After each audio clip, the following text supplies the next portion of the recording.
আজকে আলোচনা করব সোনালী কাবিনের 11তম সনেট নিয়ে।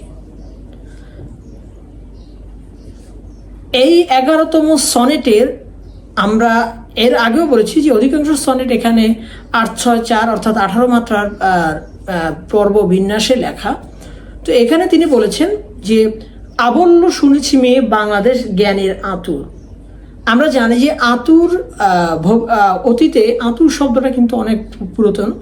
যখন মায়েদের সন্তান সম্ভব হতো তখন তাদের জন্য আলাদা একটা জায়গা, ঘরে একটা কোণা আলাদা করা হতো, যেখানে আতুর ঘর বলা হতো, এবং যেখানে তিনি সন্তান প্রসব করতেন। তো সেখানে এই জ্ঞানীর আতুরকে বলতেন যে বাংলাদেশ হচ্ছে এমন একটা জায়গা যেখানে জ্ঞানী জন্মগ্রহণ করার জায়গা। পরবর্তী লাইনে তিনি বলছেন, অধীর বৃষ্টির মাঝে জন্ম নেন শত মহিরুহু, অর্থাৎ বট ও বৃক্ষের মতো মহিরুহু অধীর সীমাহীন বৃষ্টির মাঝেও এখানে বন্ধুসুলভ পরিবেশ, অর্থাৎ বন্ধুসুলভ যে পরিবেশ, অর্থাৎ যেটা হচ্ছে যে ঝঞ্ঝা বিক্ষুব্ধ পরিবেশ, যা হচ্ছে এমন পরিবেশ নয় যেখানে হচ্ছে গাছপালা অথবা জ্ঞানী জন্মগ্রহণ করতে পারে, তা সত্ত্বেও কিন্তু সেখানে জ্ঞানী জন্মগ্রহণ করছেন। এবং তিনি বলছেন, জ্ঞানের প্রকোষ্ঠে দেখো ঝোলে আজ বিষণ্ণ বাদুর। এখন তিনি বলছেন যে জ্ঞানের যে প্রকোষ্ঠ রয়েছে, যে ডালপালা রয়েছে, অথবা যেখানে থাকার কথা জ্ঞানী, সেখানে আজ বিষণ্ণ বাদুর ঝুলছে। তিনি বাদুরকে কেন বোঝাচ্ছে? দেখুন, বাদুর কিন্তু উল্টা হয়ে ঝোলে, অর্থাৎ এমন বুদ্ধিজীবী মানুষ এখন জন্মগ্রহণ করছে যারা সোজা পথে পথ না দেখে উল্টা হয়ে ঝুলে সে পথ দেখছে। অতীতে বিশ্বাস রাখা হে সুশীলা কেমন দুরূহ। তখন তিনি তার প্রেমিকা, তিনি তার রমণী এবং কামিনীকে বলছেন যে দেখো, বর্তমান পরিস্থিতিতে যেখানে জ্ঞানী থাকার কথা, জ্ঞানী বিচরণ করার কথা, সেখানে বাদুরের মতো কিছু বুদ্ধি বিক্রি করা পতিতা বুদ্ধিজীবী ঝুলে আছে, যাদেরকে দেখে আমার অতীতে বিশ্বাস রাখা কঠিন হয়ে যাচ্ছে হে রমণী। তিনি বলতে চাচ্ছেন, কি করে মানব বলো? তিনি কিভাবে এটা স্বীকার করবেন? শ্রীগানের জন্মভূমি, অর্থাৎ শ্রী অতীশ দীপঙ্করের জন্মভূমি এই শিলভদ্র অর্থাৎ বিক্রমপুর অঞ্চলে শিলভদ্র বিহারের জন্মগ্রহণ করা এই অতীশ দীপঙ্কর নিয়েছিল নিঃশ্বাসের প্রথম বাতাস। বিক্রমপুরে এই শিলভদ্র বিহারে এই অতীশ দীপঙ্কর যে জন্মগ্রহণ করেছেন, তিনি সেটা আসলে মানতে তার কষ্ট হচ্ছে।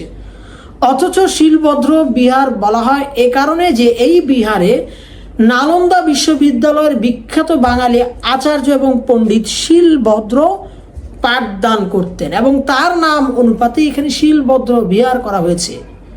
এখন তিনি বলছেন, অতীতকে বাদ দিলে আজ তার কোনো কিছু নেই। আমরা যদি আমাদের এই অতীত, সোনালী অতীত বা ঐতিহ্যকে বাদ দেই, তাহলে আসলে আমাদের কিছু নেই। বিদ্যালয়ে কেসে ওঠে গুটি কয় সিনান্থ্রোপাস। আমাদের বিদ্যালয়গুলোতে কেসে ওঠে সিনান্থ্রোপাস, অর্থাৎ চীন মানে চীন, অ্যান্থ্রোপাস অর্থাৎ মানব জাতি, প্রাচীনতম চীনের মানব জাতি। সহজ করে বললে বোঝা যায় যে চীনে পাওয়া যাওয়া প্রাচীনতম মানব জাতির যে জীবাশ্ম, সেই জীবাশ্মকে তিনি বোঝাতে চেয়েছেন যে সেই প্রাচীনতম জীবাশ্ম, যে আদিম মানব সভ্যতার যে ইতিহাস, এ পচে যাওয়া যে আদিম মানুষ, সেই মানুষদের হচ্ছে গুটি কয় সিনান্থ্রোপাস পাওয়া যায়। অর্থাৎ তিনি বিশ্ববিদ্যালয়ের শিক্ষকদের বোঝাচ্ছেন, প্রস্তর যুগের বিশ্ববিদ্যালয় অথবা বিদ্যালয় বা কলেজের শিক্ষকদের বোঝাচ্ছেন, প্রস্তর যুগের এই সর্বশেষ উল্লাসের মাঝে, অর্থাৎ প্রস্তর যুগের এই নগ্ন উল্লাসের মাঝে তিনি বলছেন, কোথায় পালাবো বলো, কোন ঝোপে লুকাবো বিহব বলা। বিহব বলা অর্থাৎ তিনি তার নারীকে, তিনি তার প্রেমিকাকে সম্বোধন করছেন। স্বাধীন মৃগের বর্ণ তোমারও শরীরে বিরাজে, অর্থাৎ তুমি যেখানেই পালাও না কেন, মৃগের বর্ণ অর্থাৎ হরিণীর বর্ণ তোমার শরীরেও বিরাজে, তোমার শরীরেও কিন্তু বহন করছো। যখন আড়াল থেকে ছুটে আসে পাথরের ফলা, যখন পাথরের ফলা অর্থাৎ প্রাচীনকালে কাঠের মধ্যে পাথরের ফলা সংযুক্ত করে যে শিকার করা হতো, সেই শিকারের মতো যখন কোনো ছুরি ধারালো পাথরের ছোড়া যখন তার দিকে ফিরে আসে, তখন কোথায় পালাবে, তখন তিনি সেটা প্রশ্ন করছেন। আমাদের কলা কেন্দ্রে, আমাদের সর্বকারুকাজে এই প্রশ্নটা তিনি কেন করছেন? এই প্রশ্নটা তিনি করছেন তার প্রেমিকাকে। আমাদের কলা কেন্দ্রে, আমাদের সর্বকারুকাজে, অর্থাৎ আমাদের শিল্প চর্চার কেন্দ্র, আমাদের শিল্প সাহিত্য, আমাদের ইতিহাস, সব জায়গায় কেন জানি মনে হচ্ছে আমাদের সর্বকারুকাজে অস্থিবাদী জিরাফেরা বাড়িয়েছে ব্যক্তিগত গলা। অতিরিক্ত আধ্যাত্মিকতায় ভোগা লোকজন একটা ব্যাখ্যা হতে পারে যে ব্যক্তিগতভাবে নাক গলাচ্ছে, জোর করে গলা গলাচ্ছে। আরেকটি বিষয় হতে পারে এরকম যে অস্থি, যদি আমরা মহাভারতের ইতিহাস পর্যালোচনা করি তাহলে আমরা দেখব যে শ্রীকান্তের শ্রীকৃষ্ণের দুই মামির একজন ছিল অস্থি, এবং অস্থি ছিল তৎকালীন মগধরাজ জরাসন্ধের কন্যা। অস্থি এবং প্রাপ্তিকে বিয়ে করেছিল শ্রীকৃষ্ণের যে মামা, আমরা যাকে চিনি কংস মামা, অর্থাৎ যিনি মামা হয়ে সর্বদা শ্রীকৃষ্ণের ক্ষতি করার জন্য সবসময় লালায়িত থাকতেন, সেই কংস মামা। সেই কংস মামাকে হত্যা করে শ্রীকৃষ্ণ। শ্রীকৃষ্ণ যখন তাকে হত্যা করে তখন এই অস্থি এবং তার বাবা মগধরাজ, তার বাবা জরাসন্ধের কাছে, অর্থাৎ মগধ রাজ্যের রাজা জরাসন্ধের কাছে গিয়ে অস্থি তার বিধবা হওয়ার অভিযোগ করে, এবং রাজা জরাসন্ধ শ্রীকৃষ্ণকে দেখে নেওয়ার শপথ নেয়। এমনকি সে একের পর এক আক্রমণ চালায় শ্রীকৃষ্ণের রাজ্যে।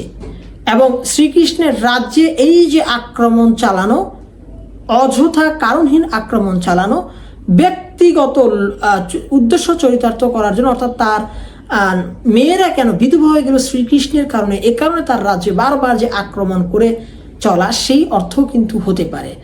অর্থাৎ তিনি বোঝাচ্ছেন যে এককালে বাংলাদেশে ছিল জ্ঞান বিজ্ঞানের চর্চার কেন্দ্র, এবং এখানে অনেক জ্ঞানী মানুষ জন্মগ্রহণ করতো। কিন্তু এখন আমরা দেখছি যে এখানে অতীশ দীপঙ্করের মতো লোক জন্মগ্রহণ করলে এখন তা বিশ্বাস করা কঠিন, কারণ এখানে বিদ্যালয়, কলেজ বা বিশ্ববিদ্যালয়গুলোতে প্রাচীন জীবাশ্ম, অর্থাৎ প্রাচীন মানব জাতির জীবাশ্মরা পড়াশোনা করায়।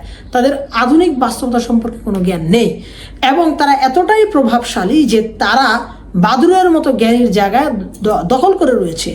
এবং ফাইনালি তিনি যেটা বলতে চাচ্ছেন যে, এবং এদের প্রভাব এত বেশি যে তারা আমাদের সকল শিল্প সাহিত্যের যত চর্চা কেন্দ্র, সেখানে তারা জিরাফের মতো গলা বাড়ি রয়েছে আমাদেরকে নিয়ন্ত্রণ করার জন্য।